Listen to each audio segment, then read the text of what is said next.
आता दक्षिणेला पूर्ण रेड जर दिला तर तो डोळ्यामध्ये एकदम शिरतो, कारण रेड कलर हा बेसिक कलर आहे आणि ऊर्जेचा अतितीव्र स्रोत आहे.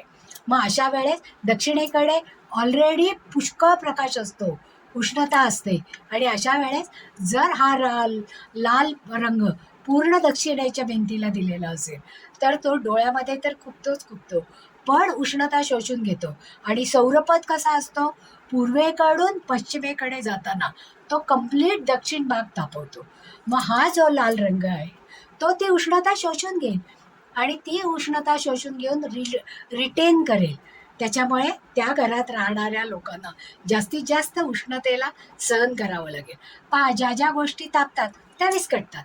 मग त्याप्रमाणे त्या घरात राहणाऱ्या लोकांची डोकी ही जर सतत तापत राहिली तर भांडणाचे प्रसंग सतत उभे राहणार ना. मग अशा वेळेस या भिंतीला जर लाईट रंगाचा रंग असेल तर, आणि मग त्याच्यावर रेड कलरच्या फ्रेम्स किंवा मस्टर्ड कलरच्या फ्रेम्स किंवा पिवळ्या रंगाच्या फ्रेम अशा जर लावल्या तर त्या जास्त सुदनिंग होतात. म्हणजे आकर्षण तर घेतातच घेतात, पण त्या रंगांचा इफेक्टही आपल्याला मिळू शकतो. आता पश्चिमेची भिंत त्यांनी डार्क ब्ल्यू करून टाकली होती पहा. आता नाही, आणि इतका डार्क अंधार त्या निळ्या रंगामध्ये तो आणखीन डार्क होतो.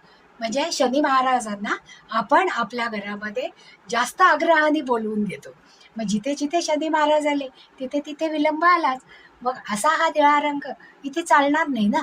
इतका डार्क रंग, फिक्का निळा रंग चालेल, निळ्या रंगाच्या काचा चालतील, निळ्या रंगाच्या फ्रेम चालतील, निळ्या रंगाचे पडदे चालतील, पण कम्प्लीट भिंतीला डार्क निळा रंग हा दिलेला मुळीच चालणार नाही. मग त्याच्यानंतर उत्तरेच्या दिशेला पाहिल्यानंतर उत्तरेच्या दिशेला त्याने गुलाबी आणि पांढरा टिंट असलेला असा रंग दिला होता. तो एक वेळ बरा होता, पण म्हणजे तो डोळ्यात खुपत नव्हता. पण उत्तरेचा रंग हा व्हाईट कलरचा किंवा फिरोजा कलरचा किंवा लाईट ग्रीन कलरचा असा जर असता तर जास्त एनर्जी दाखवणारा असता.